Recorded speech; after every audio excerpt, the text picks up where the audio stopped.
Un comble pour un régime communiste, ce documentaire du journaliste Pierre Aski vient nous rappeler qu'en Corée du Nord, depuis le début des années 50, la mainmise sur le pouvoir est avant toute chose une affaire de famille. Et comme le laisse entendre ce film, la succession de l'actuel leader nord-coréen Kim Jong-un serait-elle réellement à l'ordre du jour? Nous allons poser la question à nos invités présents aujourd'hui sur ce plateau de Débat Doc. Anthony Dufour, pour commencer, bienvenue à vous Anthony Dufour.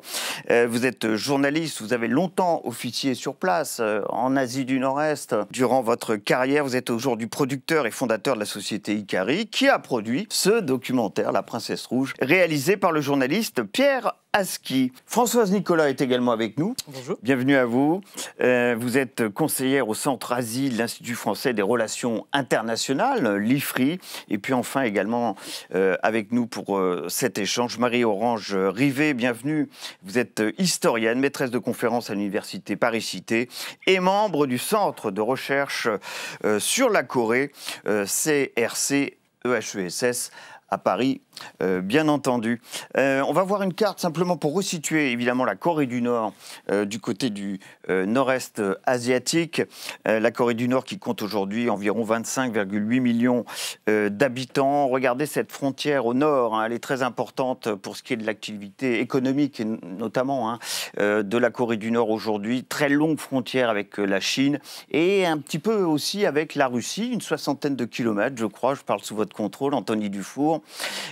Frontière importante, puisque c'est de là qu'est partie évidemment la création de cet État du temps de l'Union soviétique et du temps de Staline, juste après-guerre. Ça a été tout à fait rappelé d'ailleurs dans ce documentaire. Anthony Dufour, ce qu'on découvre dans ce film, pour ceux qui ne connaissent pas la Corée du Nord, c'est qu'en Corée du Nord, nous n'avons pas affaire à un régime communiste, nous avons affaire à une réelle monarchie. C'est ce que nous dit en réalité ce documentaire, pour commencer. Oui, c'est une monarchie populaire, parce qu'elle prend toutes les formes d'une démocratie populaire, sur une base soviétique, effectivement. Mais dans la réalité, eh bien, c'est un mélange. Alors, on peut y voir un peu de confucianisme, on peut y voir des valeurs asiatiques un peu différentes qui vont s'incruster dans un système soviétique, qui font que le respect à une dynastie, à une ligne, qui a écrit sa liturgie, c'est-à-dire que c'est le sang du mont Paektu. Ils sont tous nés sur une grande montagne qui est d'ailleurs pas très loin de cette frontière. C'est une légende, ce mont Paektu. Évidemment. Légende complète. Légende absolue. Ouais. Mais ces légendes servent finalement à donner des formes de pouvoirs spéciaux, ou en tous les cas une légitimité spéciale à un régime dont aujourd'hui la légitimité est plus remise en cause et pose plus vraiment de questions. C'est la lignée du mont Paektu et cette famille Kim qui incarne le régime en interne comme à l'extérieur. Les pays frères à l'époque et durant les années 50, 60, peut-être même jusqu'à nos jours, ne se sont jamais étonnés de la nature de ce régime, pays frères communistes, bien entendu. Oui, initialement c'était un régime communiste, mais très rapidement ça a dérivé et en fait ce régime est particulier. Bon, il est dynastique, ça c'est clair, oui. Mais en plus il a une idéologie, l'idéologie du Juche, oui, qui est une sorte d'idéologie de l'autosuffisance. Donc le but de l'opération, c'est vraiment que la Corée du Nord se débrouille par elle-même. Et ça, c'est quelque chose de très très particulier, absolument unique et très singulier au régime nord-coréen. C'est Kim Il-sung qui est arrivé dans les bagages soviétiques dans les années 40, et la création de cet État, c'est 1948, qui décide de faire dériver la nature de ce régime. On peut dire les choses comme ça. Tout à fait. Effectivement, initialement, il est arrivé, comme vous le dites, dans les valises des soviétiques, mais il a mis en place un régime très particulier et qui est absolument unique au monde. Et depuis, cette idéologie est toujours restée la même. Alors, il y a certaines adaptations, il y a une certaine ouverture économique, je pense qu'on aura peut-être l'occasion d'en parler, mais l'idéologie du Juche est toujours en place et a été reprise à la fois par Kim Jong-il et par Kim Jong-un aujourd'hui. Au sein des partis communistes classiques, alors c'était vrai pour l'Union soviétique, ça l'est encore aujourd'hui en Chine, peut-être même au Vietnam par exemple, il y a des débats, il y a des rapports de force. C'est pas du tout le cas en Corée du Nord durant toutes ces années. Autrement dit, c'est ce qui permet au régime de se tenir. Ça tient à quoi? Une répression très forte du côté des opposants éventuels au régime actuel?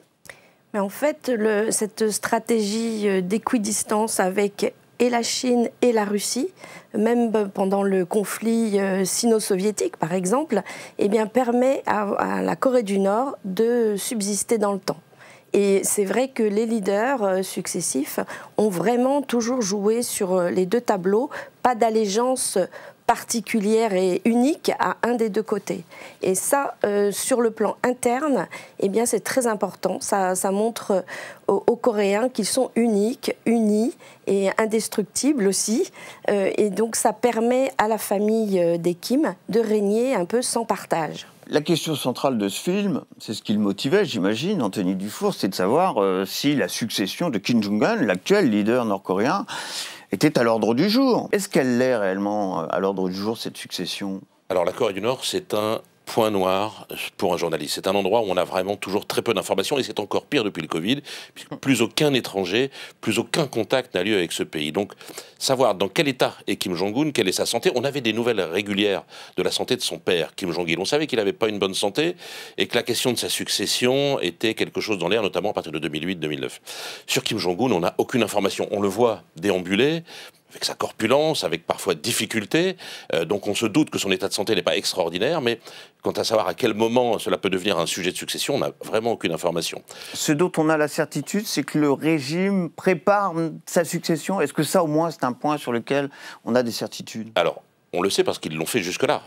Le grand-père Kim Il-sung avait préparé pendant très longtemps son fils Kim Jong-il. Ça a été un peu plus court pour Kim Jong-un, sa période de préparation, mais on sait qu'il avait été préparé en interne. Il avait subi un entraînement pour devenir le leader qu'il est devenu. On pense aujourd'hui que Kim Jong-un a 3 enfants. Ce sont des informations qu'on peut avoir de la part des services de renseignement, que l'un d'entre eux serait un fils, et que donc même s'il promène sa fille aujourd'hui un peu partout dans toutes les cérémonies, c'est probablement le fils qui devrait, à terme, devenir le successeur. Alors, fils dont on ne connaît pas le nom, Rien. on ne connaît pas l'âge aujourd'hui? On ne connaît rien du tout. Et quand vous parlez de services de renseignement, vous parlez des services de renseignement sud-coréens? Sud-coréens et américains qui sont les plus actifs sur cette région du monde. Ouais. Alors, sur ce qui vient d'être dit, parce que là, évidemment, dans ce documentaire, on a vu la sœur, Kim Jo-jong. On a vu aussi la fille, qu'on a vu apparaître, on y reviendra tout à l'heure, parce qu'elle est toujours dans le paysage, que veut bien nous rendre la Corée du Nord, Kim Jo-ae, pardonnez ma prononciation. Néanmoins, ça serait un fils qui, au final, pourrait succéder à Kim Jong-un. J'avoue que je n'ai absolument aucune idée, mais je serais un peu moins optimiste qu'Anthony sur l'éventuelle succession, enfin question de la succession, parce qu'il me semble quand même que Kim Jong-un ne doit pas être en très bonne santé. Effectivement, quand on voit sa corpulence, quand on voit la manière dont il marche, on se dit que vraisemblablement il a des problèmes de santé. Bon. Mais c'est une impression qu'on peut avoir. Il est vrai que, malgré tout, au cours des toutes dernières années, il semble qu'il ait repris du poil de la bête. À un moment donné, il avait l'air d'être un peu plus atteint, en quelque sorte. Donc je pense quand même que cette question se pose. Et c'est là qu'on a vu apparaître sa sœur, notamment, dans cette période dont vous parlez? Non, la sœur, en fait, on l'a vue apparaître dès le début. Dès l'enterrement de Kim Jong-il, elle était deux pas derrière son frère. Donc, on l'a vu d'ailleurs en image. Très, très rapidement, elle était là. On sait qu'ils sont très proches. Ils ont fait leurs études en Suisse ensemble. Donc, a priori, ils sont vraiment très, très proches. Donc, non, elle n'est pas arrivée dans le tableau ou dans l'image de manière tardive. Elle est là depuis le début. La fille, effectivement, est mise en avant. La jeune, Kim Dae-joo, non, Kim Joo-hae, pardon, ouais. Kim Joo-hae. Vous le dites mieux que moi. Ouais. Mais bon, elle est très très jeune, on ne sait pas. Ouais. On dit 12, 13, 14, bon, voilà, c'est assez incertain. Ça serait quand même assez étonnant qu'une fille succède à son père. Ça paraît quand même assez improbable. Mais là, c'est vrai qu'elle est quand même mise en avant très, très fréquemment. Et elle a même été mise en avant lors de la grande parade militaire qui a eu lieu à Pékin, à laquelle était invité Kim Jong-un. Et il est allé avec et sa sœur et sa fille à Pékin. Et là, nous étions en septembre dernier. Voilà, en septembre dernier. Bon, la petite, on l'a vue juste à l'arrivée à Pékin et on l'a vue quand ils sont repartis de Pékin. Elle n'a pas assisté au reste, évidemment. Mais c'est quand même assez étonnant qu'elle ait été mise en avant sur le plan international. Et moi, j'y verrais... Alors bon, peut-être que je surinterprète, mais on est obligé en Corée du Nord d'interpréter parce qu'on ne sait pas grand-chose. On l'a bien compris. Et il me semble que là, moi, j'y verrais un petit rappel de la visite que Kim Il-sung avait faite à Pékin avec Kim Jong-il dans ses valises. Et c'était l'occasion de le présenter pour la première fois. Alors bon, il était beaucoup plus âgé, il était beaucoup plus proche éventuellement de prendre le pouvoir, mais dans un régime qui s'appuie beaucoup sur des symboles, avec Kim Jong-un qui veut ressembler de plus en plus à son grand-père, on peut quand même peut-être penser que ce n'est pas complètement anodin que cette jeune Kim Joo-hae était emmenée à Pékin. Bon, je retiens tout de même ce que vous nous avez dit. Ce serait assez étonnant qu'une femme prenne la succession de Kim Jong-un, même si cette femme vient de la dynastie directe des Kim, parce que, et on le voit aussi dans ce documentaire, on a affaire à une société particulièrement patriarcale en Corée du Nord.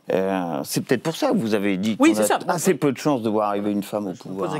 Vous êtes d'accord avec ça, Alors, dans la Constitution, l'égalité homme-femme est tout à fait mise en avant. Ouais. Et donc, symboliquement, justement, de mettre en avant des femmes, ça peut être tout à fait utile pour le grand leader, pour faire en sorte que les femmes le soutiennent dans la population. On sait que les femmes ont un très grand rôle économique. Quand les hommes sont, par exemple, recrutés dans l'armée pendant de nombreuses années, les femmes doivent assurer un travail important. Et donc, c'est vrai que la résistance contre le régime pourrait venir des femmes qui ont du mal à vivre, etc. On a vu, après la Grande Famine, en fait, des femmes devenir chefs d'entreprise pour essayer de faire sortir, nourrir les familles, etc. Est-ce que c'est une féminisation de vitrine ou est-ce que c'est une féminisation réelle d'une part de la population coréenne aujourd'hui en 2025 ? Certaines femmes en Corée du Nord ont un rôle très important, que ce soit dans le parti, mais aussi localement. Donc c'est une des, si vous voulez, un des facteurs à prendre en compte tout à fait sérieusement. Ouais. En revanche, est-ce que effectivement la fille de Kim Jong-un, qui est maintenant mise en avant, aura un destin de leader par la suite? Nul ne le sait. Anthony Dufour, féminisation de la société coréenne ou alors c'est l'image que vous nous renvoyez le grand leader à l'extérieur de ses frontières pour peut-être s'octroyer le soutien des femmes coréennes? Alors il y a une structure traditionnelle en Corée, comme en Corée du Sud d'ailleurs, avec des places pour les hommes et pour les femmes qui sont assez attribuées et assez immuables. Vous n'avez pas, dans les grandes entreprises sud-coréennes, de femmes, sauf d'héritières, à la tête de grandes entreprises. Vous avez une présidente, mais elle était la fille de son père, qui était lui-même un président et le dernier dictateur de la Corée du Sud. Donc la place des hommes et des femmes est assez tenue et assez sévèrement encadrée. Mais en revanche, c'est effectivement un grand spectacle. C'est-à-dire ce qu'on voit avec l'arrivée d'ailleurs de Kim Yo-jong, mais encore plus aujourd'hui avec Kim Joo-hae, la petite fille, on est chez les Kardashians. On a une mise en scène avec une modernisation, Kim Kardashian qui s'appelle Kim par ailleurs, mais on a une mise en scène incroyable de la vie de cette famille royale.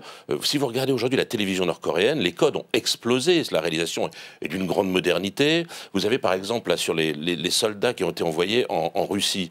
On peut imaginer que c'est secret, qu'on n'en parle pas, mais vous avez quasiment des émissions de télé-réalité où on vous montre la dure vie de ces soldats qui sont des héros de la nation, et l'image de la famille royale, de la famille régnante est utilisée un peu comme ça. Les Nord-Coréens voient aujourd'hui, au quotidien, la petite Kim Joo-hae grandir, et on commande ses tenues, elle est devenue très femme, elle s'habille vraiment comme une dame aujourd'hui, c'est une adolescente, mais et elle est trimballée dans tous les rendez-vous officiels. Donc on a vraiment une modernité, une évolution, et une personnalisation de la communication et de la propagande nord-coréenne envers son propre régime qui est totalement différente, avec l'image austère de la période Kim Jong-il. Vous savez, cette présentatrice en hanbok traditionnel qui disait bonjour, mais alors attention, il va se passer ça, c'est terrible. Là, aujourd'hui, on est sur un ton, vous regardez la télévision, vous pouvez presque pas faire la différence, si on écoute vraiment et qu'on comprend, on voit la différence avec ce qui se passe en Corée du Sud. Kim Yo-jong, qui est la princesse rouge dans ce film, serait la numéro 2 de fait. Et c'est vrai, sur ce que j'ai lu autour de cette personnalité, ça pourrait être elle qui pourrait organiser une forme de régence en attendant peut-être l'émergence d'un fils qui serait... Est-ce que ça, c'est une hypothèse aujourd'hui plausible ? À mon avis, c'est une hypothèse parfaitement plausible, tout à fait, puisqu'elle s'est vue confier de plus en plus de missions, de positions officielles, et donc, à mon avis... Là aussi, j'interprète, je n'ai absolument aucune idée, mais ça ne me paraît pas du tout improbable qu'elle soit précisément, là aussi, mise en avant pour éventuellement prendre les manettes, prendre les rênes du pouvoir au cas où il arriverait quelque chose de fatal à son frère. Et elle est très proche, elle est proche de son frère, mais elle a aussi un rôle très officiel. Et maintenant, elle est officiellement numéro 2 du régime. Donc, si par malheur, il arrive quelque chose à son frère, elle peut très bien reprendre les choses et effectivement assurer une sorte de régence. Ça ne me paraît pas du tout improbable. Je ne sais pas si les autres intervenants sont d'accord avec moi là-dessus. Si, vous avez tout à fait raison. En fait, ce qu'il faut voir, c'est que ce régime donc, monarchique est en fait une organisation économique et que ce qui est intéressant pour les leaders, enfin leur objectif au-delà de l'idéologie affichée, c'est de faire fonctionner finalement une grande entreprise nationale. Et donc c'est l'argent qui compte. Il y a vraiment, si vous voulez, fidéliser des gens qu'on met à des postes importants pour pouvoir faire pérenniser cette entreprise. Donc dans ce rôle-là, cette femme qui est mise en avant est tout à fait là en fait pour orchestrer et faire en sorte que les rentrées d'argent se fassent bien, que la population soit docile, réponde justement aux appels, par exemple quand on envoie les soldats à l'étranger, mais il faut faire évidemment toute une propagande autour de ça pour motiver les troupes et éviter des protestations. Voilà. Dans ce film, on voit qu'elle a été très présente dans les fameuses rencontres, notamment entre Kim Jong-un et Donald Trump. Il y en a tout de même eu 3 durant le premier mandat de Donald Trump. Très présente aussi dans les relations intercoréennes qui sont au point mort aujourd'hui. Que fait-elle exactement aujourd'hui, cette princesse rouge? Oui, c'est intéressant de regarder l'évolution de son rôle. Elle a été effectivement une princesse rouge qui offrait une image un peu plus moderne de la Corée du Nord. Elle était une quasi-ambassadrice envers les Sud-Coréens ou envers les États-Unis. Et aujourd'hui, elle a effectivement un rôle institutionnel qui a évolué. Elle est le numéro 2 du régime, elle a des postes. Et son discours a vraiment évolué. Et comme la posture du régime, elle incarne finalement assez bien ce qu'on doit entendre de la musique diplomatique de la Corée du Nord. Aujourd'hui, elle est d'une dureté absolue. Que ce soit vis-à-vis des États-Unis ou vis-à-vis de la Corée du Sud, qui est méprisée dans toutes ses prises de parole de manière extrêmement virulente. Et on y voit aussi l'évolution finalement de la pensée diplomatique du régime. Vous aviez un régime qui craignait pour sa sécurité. Les États-Unis peuvent nous abattre à tout moment. Vous avez un régime qui était exsangue avec des famines, même s'il n'y en a plus beaucoup depuis les années 90. Là, vous parlez des années 90. Tout ne va pas très bien quand même en Corée du Nord. Il n'y a pas d'électricité tout le temps et tout le monde ne mange pas formidablement à sa faim, surtout dans les provinces. Eh bien, ça va plutôt mieux, puisqu'on a l'arme nucléaire. Donc, on ne craint plus ni les Américains ni les Sud-Coréens. On a aujourd'hui un accord avec les Russes et puis avec une espèce d'international illibéral qui fait qu'on a un soutien alimentaire, un soutien économique beaucoup plus fort. La situation va économiquement un peu mieux à Pyongyang et un peu mieux en Corée du Nord. Donc, quelle est la dernière menace finalement des Nord-Coréens? Eh bien, c'est la Corée du Sud. Je crois qu'ils ont vraiment analysé la manière dont l'Allemagne de l'Est et les Allemands de l'Est se sont finalement fait une opinion de la liberté en regardant ce qui se passait à l'Ouest. Il y avait une porosité, il y avait des images qui passaient, et il y avait finalement une tentation de l'Ouest chez les Allemands de l'Est. Les Nord-Coréens aujourd'hui, le régime nord-coréen se dit que la dernière menace, c'est la tentation du Sud. C'est le fait que des images du Sud parviennent encore au Nord, que cette image d'une société différente mais coréenne puisse déclencher éventuellement, non pas une rébellion, n'exagérant rien, mais en tous les cas une insatisfaction. Donc le dernier objectif du régime, c'est contrôler ça. Contrôler la Corée du Sud. Et c'est là que ça peut devenir très dangereux, parce qu'ils ont les moyens de le faire militairement. Vous voulez rajouter quelque chose là? Oui, je pense que vous mettez le doigt sur la chose la plus importante. Ouais. La menace actuelle en Corée du Nord, c'est plus l'étranger, mais c'est bien interne. Voilà. Donc c'est effectivement, quand des informations viennent de l'étranger, ça vient alimenter ce sentiment d'insatisfaction, etc., par comparaison, etc. Et donc pour le régime actuel, ce qu'il faut, c'est aller toujours plus loin pour séduire sa propre population. Et donc le rôle de Kim Yo-jong, effectivement, montrer une femme libérée, moderne, puissante, ça joue de ça dans cette stratégie du régime. Alors vous l'avez dit tout à l'heure, Kim Ju-ae, la fille, était présente, et ça a été remarqué, à Pékin, à l'occasion des 80 ans de la fin de la guerre avec le Japon. Vaste démonstration de force du côté chinois, mais le fait est que Kim Jong-un était à ses côtés, sur l'estrade, et de l'autre côté, on trouvait Vladimir Poutine. Ça veut dire que ce régime, aujourd'hui, s'ouvre un tant soit peu au monde, et en tout cas, un tant soit peu à l'axe qu'on a l'habitude d'appeler l'axe anti-occidental. Oui, je pense malgré tout que la proximité est beaucoup plus forte entre la Corée du Nord et la Russie qu'entre la Corée du Nord et la Chine.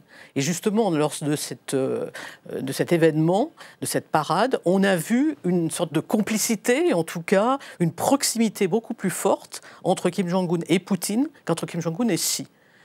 Bon, il y a eu des reportages de faits où on voit les dirigeants ensemble, et on voit que lorsque Kim Jong-un est avec Poutine, il est beaucoup plus détendu, beaucoup plus relax, si on peut dire, et on perçoit une sorte de complicité stratégique entre les deux, ce que l'on ne retrouve absolument pas avec la Chine. Donc je pense que là, le régime nord-coréen a beaucoup gagné à ce soutien qu'il a apporté à la Russie, et donc du coup au resserrement des liens avec la Russie. Ce qui doit déplaire à la Chine néanmoins, parce qu'il y a un véritable intérêt la aussi Chine du est côté toujours nord-coréen pour les Chinois. assez embarrassée avec la Corée du Nord, donc elle ne sait pas exactement que faire, elle ne sait pas exactement comment cette Corée du Nord va se comporter.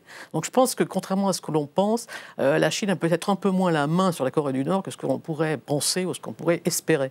Mais là, la proximité entre la Corée du Nord et la Russie a permis aussi à la Corée du Nord de gagner une place sur l'échiquier international et de montrer qu'elle n'était pas aussi isolée que ça. Donc les deux étaient éventuellement, potentiellement isolés, et en se mettant ensemble, ils montrent au reste du monde que non, ils ne sont pas du tout isolés, qu'ils ont des partenaires. Bon, il y a l'Iran aussi, la Chine aussi accessoirement. Mais je pense que là, cette proximité entre Corée du Nord et Russie, c'est un gain très important diplomatiquement pour la Corée du Nord. Vous partagez cette analyse? Oui, et on peut confirmer que il y a quelques semaines, enfin quelques jours, eh bien le 80e anniversaire donc du Parti du travail nord-coréen, qui est vraiment le parti dominant et qui, enfin qui est voilà, le parti unique, sur parti place. quasi unique. Enfin bon, eh bien montre bien que le fait de pouvoir inviter pour cette occasion et les Russes et les Chinois est quelque chose de tout à fait important pour montrer le désenclavement finalement diplomatique de la Corée du Nord, et qui est sous des sanctions internationales importantes encore, et finalement eh bien, qui peut jouir d'une notoriété, inviter, participer à des événements internationaux de façon très décomplexée. Donc ça, effectivement, ça joue. Les rapports privilégiés avec la Russie sont parce qu'il y a des tractations financières, hein, vente d'armes, etc. C'est ça qui, en fait, est vraiment au cœur de cette relation, plutôt que d'idéologie politique. Pour ces 80 ans du Parti du travail, c'était à Pyongyang, la capitale nord-coréenne. Effectivement, était invité, tout le monde l'a souligné, hein. Le Premier ministre chinois, le vice-président du Conseil de sécurité russe, qui est tout de même Dmitri Medvedev, et les dirigeants vietnamiens et laotiens. Et contrairement à 5 ans auparavant, il n'y avait aucun invité venu de l'extérieur pour fêter un anniversaire du Parti des travailleurs nord-coréens. Une prochaine rencontre avec Trump, est-ce que c'est envisageable, souhaité du côté nord-coréen? Alors, a priori, non. C'est souhaité du côté de Trump, qui aurait envie de relancer le cycle de négociations qu'il a vu lors de son mandat. Mais qui n'a mené à nulle part. Qui n'amenait nulle part parce qu'il n'y avait pas de proposition sur la table. C'est-à-dire que dans la mesure où les Américains souhaitaient conserver les sanctions, souhaitaient conserver leur régime d'exclusion de la communauté internationale, les Nord-Coréens ont dit à quoi bon négocier. Puis les temps ont changé, les Nord-Coréens possèdent l'arme nucléaire, ils ont également aujourd'hui des missiles intercontinentaux capables d'atteindre le territoire américain. Donc l'Amérique est sous la menace du régime des Kim, comme le régime des Kim est sous la menace américaine. C'est une forme de dissuasion qui fait que les conditions que pouvaient dicter les Américains ne sont plus à l'ordre du jour. Kim Jong-un maîtrise son agenda. Il rencontrera les Américains s'il le souhaite, il rencontrera les Sud-Coréens s'il le souhaite, et pour le moment, il ne le souhaite pas. Non, je pense qu'effectivement, c'est voulu de la part de Trump, mais pas du tout du côté nord-coréen. Donc là, Trump est dans la région en ce moment, mais je ne pense pas du tout que ça se poursuive par une rencontre avec Kim Jong-un. Et effectivement, les temps ont vraiment changé. On parlait de dénucléarisation lors du premier mandat de Trump, il n'est plus question de ça du tout. C'était la ligne rouge à l'époque. Oui, et déjà, enfin, je pense que là, on se berçait d'illusions, parce que jamais la Corée du Nord n'aurait de toute façon dénucléarisé. Et les Américains se sont longtemps bercés d'illusions sur ce sujet, semble-t-il. Totalement, parce que c'est complètement consubstantiel. Le régime ne peut pas tenir sans l'arme nucléaire. Donc c'était un objectif à atteindre, cet objectif est atteint. Donc je vois pas du tout ce qu'il y a à négocier en la matière. Donc là, non, les temps ont complètement changé. Et sur les relations avec la Corée du Sud, évoquées tout à l'heure par Anthony Dufour, en disant, voilà, l'ennemi aujourd'hui, c'est le voisin du Sud, sont les frères et les sœurs du Sud. Là, là, les choses ont changé aussi parce que autant il était absolument inconcevable qu'il y ait un rapprochement, qu'il y ait même la moindre discussion avec le président sud-coréen précédent, celui qui a déclaré la loi martiale. Bref période. Oui, ultra-conservateur par ailleurs. Voilà, ultra-conservateur, et donc il ne voulait absolument Mais son successeur, lui, a l'air de vouloir engager une conversation avec la Corée du Nord. Voilà, le successeur, c'est complètement différent. Avec Lee Jae-myung, là, peut-être que quelque chose peut se faire et qu'on pourrait avoir une nouvelle discussion, un nouveau dialogue intercoréen, mais je ne sais pas exactement sur quelle base ça pourrait se faire. À voir, à définir. Bien, merci d'avoir été avec nous pour évoquer cette succession possible de Kim Jong-un du côté de la Corée du Nord. Merci aussi à Félicité Gavalda, Thibaut Brosset-Ekel qui m'ont aidé comme à l'accoutumée à préparer cette émission. Vos réactions, ça sera sur #Débadoc et je vous retrouverai pour un prochain Débadoc. Ça sera la même place, la même heure et toujours avec son documentaire et son débat. À très bientôt.